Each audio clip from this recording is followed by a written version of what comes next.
안녕하세요. 여러분들이 여행을 하면서 박물관이나 미술관을 찾게 되죠. 거기에 있는 수많은 작품들을 어떻게 하면 좀 잘 감상할 수 있는지에 대해서 오늘 얘기를 해보려고 합니다. 프랑스 파리에 가면 큰 미술관들이 많은데 그 중에서도 르브르 미술관과 오르세 미술관을 좀 예로 들어서 좀 살펴보겠습니다. 이 두 미술관은 소장 작품이 서로 다릅니다. 루브르 미술관은 1848년을 기준으로 해서 그 이전의 작품들을 소장하고 있고, 오르세 미술관은 그 이후의 근대 미술품을 소장하고 있습니다. 루브르 미술관에서의 감상이 달라야 되고 오르세 미술관에서의 감상이 달라야 하는 것입니다. 자, 보겠습니다. 오늘 드리는 말씀은 서양 미술 중에서도 서양화에 국한해서 좀 살펴보려고 하고요. 서양화 중에서도 르네상스 바로크 시기의 미술을 집중적으로 좀 살펴보려고 합니다. 미리 말씀드리지만 서양화 읽는 법이라고 하는 책을 참고로 해서 구성된 내용입니다. 이 서양화 읽는 법은 서양 미술관을 관람할 분들에게는 거의 필독서라고 해도 좋을 만큼 권해드리고 싶습니다. 조용진 선생님 쓴 책이죠. 자, 먼저 좀 배경을 살펴보겠습니다. 인류가 수렵 채취 생활을 하다가 농경시대를 맞이하죠. 농경시대를 맞이하면 어떻습니까? 대규모 집단이 형성되죠. 그리고 사회가 복잡해집니다.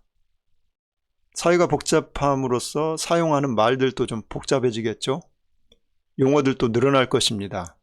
거기다가 농경시대니까 추수한 곡식을 축적할 수가 있게 됐어요. 그러니까 이제 시간이 좀 남게 되죠. 잉여 시간이 남게 되고, 그 다음에 추상적인 사고를 하게 돼요. 그러면서 명사가 급격히 분화하게 되고 동시에 고능한 사고가 가능하게 됩니다. 여기서 명사가 좀 중요한 낱말입니다. 또 중세가 그 성서 번역과 주석이 활발하게 이루어졌죠. 성서에 나오는 많은 명사의 의미가 분화가 되고 개념이 정리가 되게 됩니다. 이러한 배경을 바탕으로 해서 북유럽에서는 종교개혁이 이루어져요. 그리고 남유럽에서는 르네상스가 펼쳐지게 됩니다. 자, 그러면 작품을 좀 보겠습니다. 이 파리스의 심판은 그리스 로마 신화를 배경으로 한 작품이죠. 미의 여신이 되는 과정, 비너스가 미의 여신이 되는 과정을 보여주고 있는 작품이에요. 이 세 여신은 아테나와 헤라와 아프로디테, 즉 비너스가 이제 벗은 몸으로 등장하죠. 이 세 여신 중에서 누구에게 이 사과를 줘야 되나? 그걸 지금 심판을 해야 되는 것입니다. 그래서 파리스 왕자가 그 심판의 대행을 맡아서 지금 선택의 기로에 놓여 있습니다. 이 파리스 왕자는 자기에게 제안하는 여신들의 제안의 내용을 듣습니다. 헤라는 부의 여신답게 모피코트를 걸치고 있고 공작새가 따라다니고 있습니다. 헤라는 부를 너에게 주겠다, 권력을 주겠다, 이렇게 이제 제안을 하죠.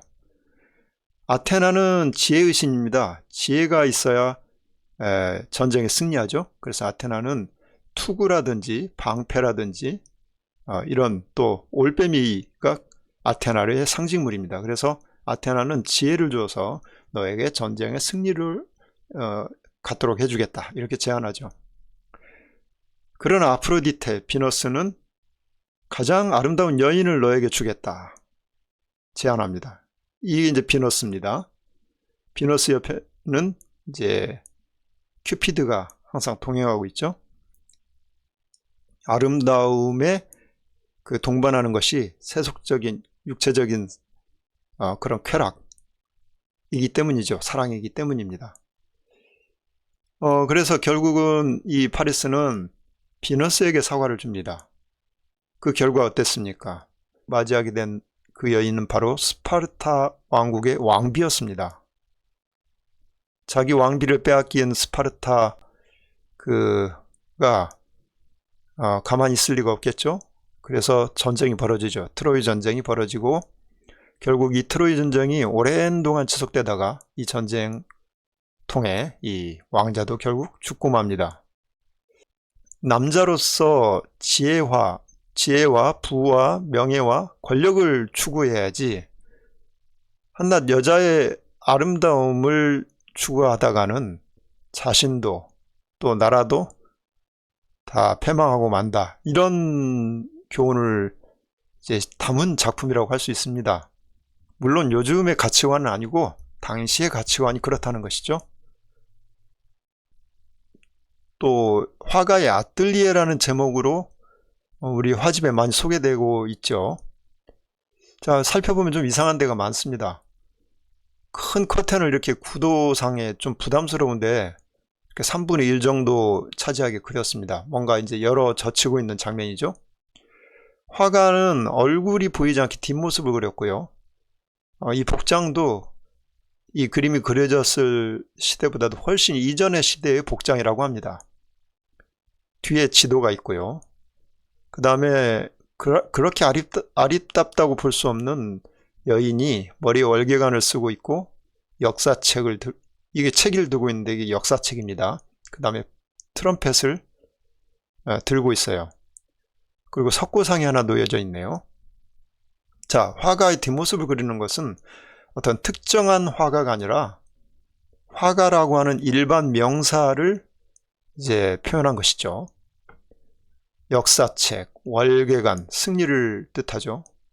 그 다음에 트럼펫은 명성, 널리 울려 퍼지기 때문에 명성을 나타내는 거고, 지도는 세계를 나타냅니다. 그 다음에 석고상은 모방을 뜻해요. 그대로 본을 뜬 것이니까요. 자, 이런 명사, 모방, 역사, 승리, 명성, 화가 이런 명사들을 이어서 문장을 한번 만들어 보면요. 이렇게 됩니다. 화가는 영예를 표현하는 자로서 단지 자연을 모방하여 권력자나 가진 자에게 아부하는 것이 아니라 역사관을 가지고 역사에 드러난 위대한 인간들의 명성과 영예를 그려서 세상에 드러내 보여주는 자이다. 그냥 단순히 화가의 아뜰리에 정도로 우리가 이 그림을 보고 지나가면 안 되는 것이죠. 자, 서양의 그림에는 비너스가 참 많이 등장합니다. 비너스의 상징물은 이제 여러 가지가 있는데요. 그 중에 꺾어진 꽃을 들고 있고, 그 다음 비둘기, 그 다음에 강아지, 그리고 큐피드가 함께 등장합니다. 이 중에 일부가 등장하는 경우도 있고 여럿이 동시에 등장하는 경우도 있습니다. 가장 비너스의 특징적인 그 지물은 뭐냐면 아까 파리스 왕자, 당시의 목동이었죠. 파리스의 왕자로부터 받은 금사과입니다. 자, 그러니까 어떤 여인이 금사과를 들고 있다 그러면 틀림없이 비너스라고 보아도 됩니다. 자, 그런데 이 그림은 단지 여성의 아름다운 육체를 그린 그런 그림이라고만 보고 지나가면 안 되죠. 당시에 이 꺾어진 꽃은 뭐냐? 금방 시들어 버린다는 것을 뜻하죠. 그리고 이 화병도 자칫 깨지기 쉽습니다. 그러니 이 여성의 아름다움은 시들 수밖에 없고 깨지기 쉽다라고 하는 어떻게 보면 좀 허무함, 그 아름다움에 너무 집착하면 안 된다는 어떤 경계, 이런 것들이 이 작품 속에 이제 담겨져 있죠. 물론 당시 귀족들은 이 여성의 그 여인의 벗은 모습을 보면서 어떤 관음증적인 욕망을 채웠을지도 모르겠습니다. 그러나 그것을 노골적으로 채우기에는 좀 그래서 이런 좀 주제를 거기다가 살려서 그림으로서 어떤 명분, 누드화를 보는 어떤 명분을 삼았을지도 모른다는 생각을 저는 개인적으로 해봅니다만은, 어쨌든 그림 속에 비너스가 뜻하는 그 의미는 그렇다는 것이죠. 이 그림도 참 구도적으로 좀 이상합니다. 나무가 한 가운데 이렇게 그려져 있는 거는 좀 딱딱하죠? 뭔가 의도적인 것입니다. 스피키오가 지금 방패를 베고 누워 있습니다. 머리는 오른쪽을 향하고 있네요. 자, 두 여인이 나오는데 지금 이 스피키오는 오른쪽을 향하고 있습니다. 뭐냐? 이 여인은, 오른쪽에 있는 여인은 책과 검을 들고 있어요. 지혜와 지식과 힘을 상징하죠. 그 다음에 왼쪽에 있는 여인은 꺾어진 꽃을 들고 있네요. 아마도 비너스를 상징해서 그리지 않았을까, 이런 생각을 해봅니다. 즉, 이 그림은 남자로서 추구해야 될 것이 쾌락과 유혹에 넘어가지 말고 무술과 학문에 정진해야 한다라고 하는 주제의식을 담은 것입니다. 오늘날의 가치관과 맞지 않을 수는 있지만 당시에 그랬다는 것이죠. 보티첼리의 비너스와 마르스, 이 그림도 유명한데 비너스 앞에서 이 군신, 이 마르스는 완전히 무장 해제를 당하고 있습니다. 투구도 무기도 다 지금 해체되고 있어요. 즉, 부드럽고 약한 여성적인 것이 딱딱하고 강한 남성적인 것을 이기고 있는 모습을 보여주고 있습니다. 신성한 사랑과 속된 사랑이라고 하는 티치아노의 그림인데요. 우리는 얼핏 보면 오른쪽이 속된 사랑처럼 보입니다. 누드하니까요. 이쪽이 신성한 사랑입니다. 벗은 몸은 타락하기 이전의 아담과 하와의 모습을 우리가 생각하면 됩니다. 타락하기 이전에, 죄를 짓기 전에는 벗은 채로 살았죠.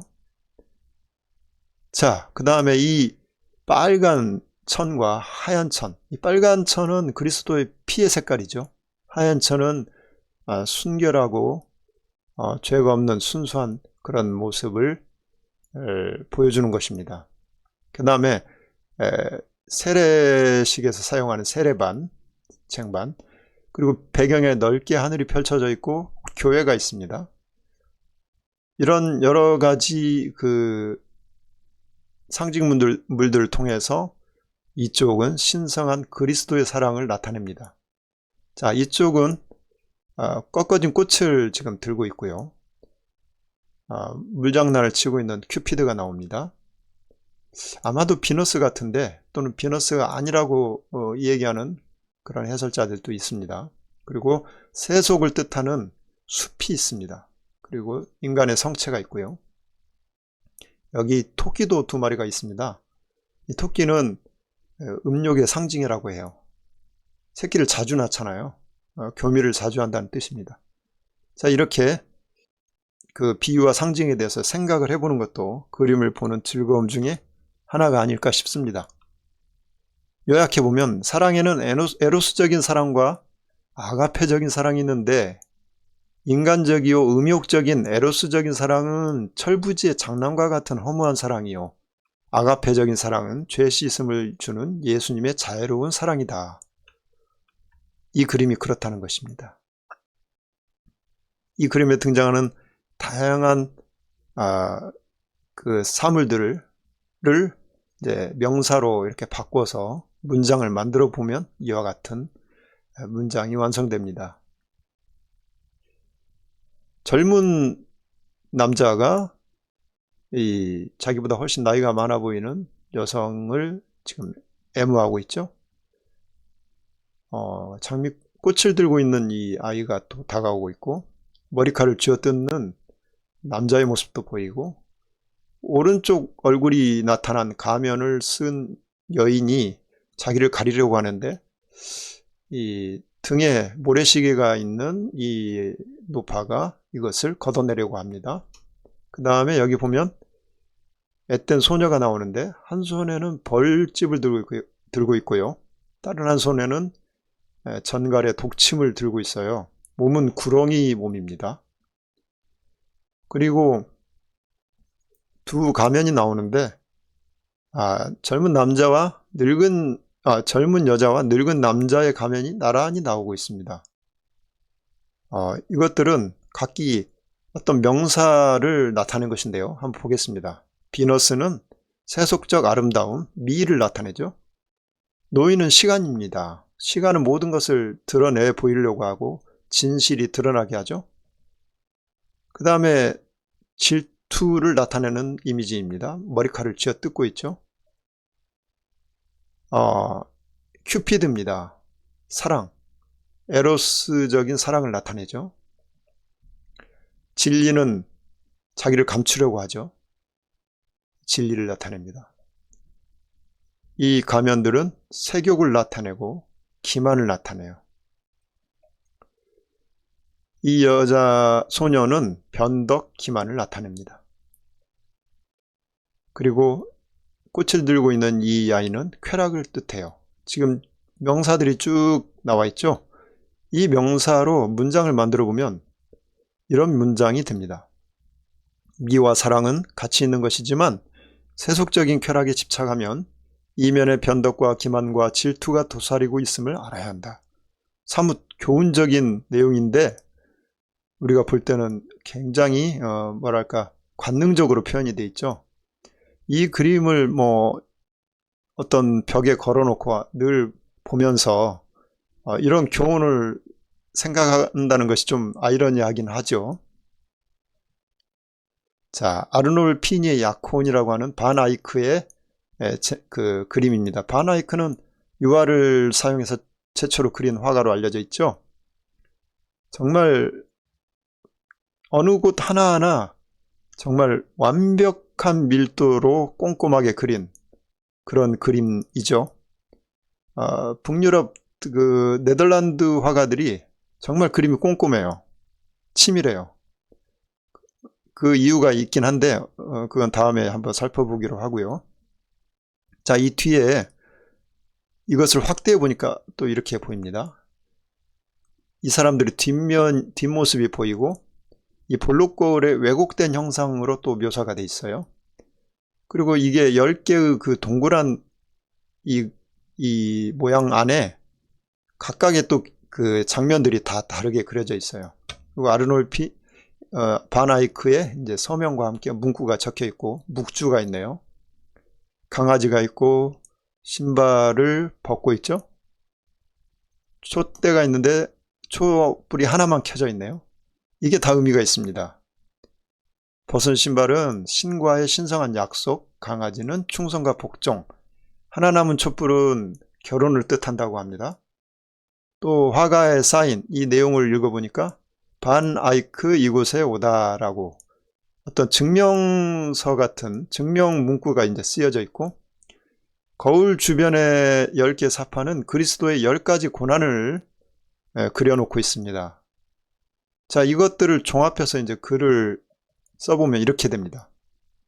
결혼은 신성한 일로서 신랑은 하나님 앞에서 신부를 사랑하고 신부는 복종과 순종으로 섬기며 어떤 고난이 와도 참고 견디며 지금부터 영원까지 살아가시오. 예. 그러니까 이 그림은 일종의 결혼 서약서 같은 어떤 증명서 같은 의미를 나타내주고 있습니다.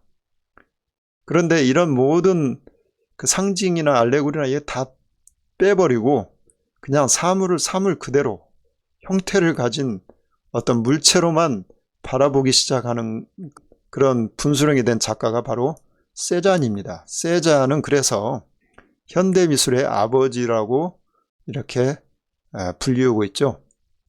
그래서 많은 피카소를 비롯해서 많은 근현대 미술을 이끌었던 사람들이 이 세잔에게 빚을 지고 있습니다. 조형 요소만을 가지고 이 작품을 감상할 수가 있는 것입니다. 그러니까 보고 감각적으로 느끼기만 해도 작품 감상이 어느 정도 이루어져요.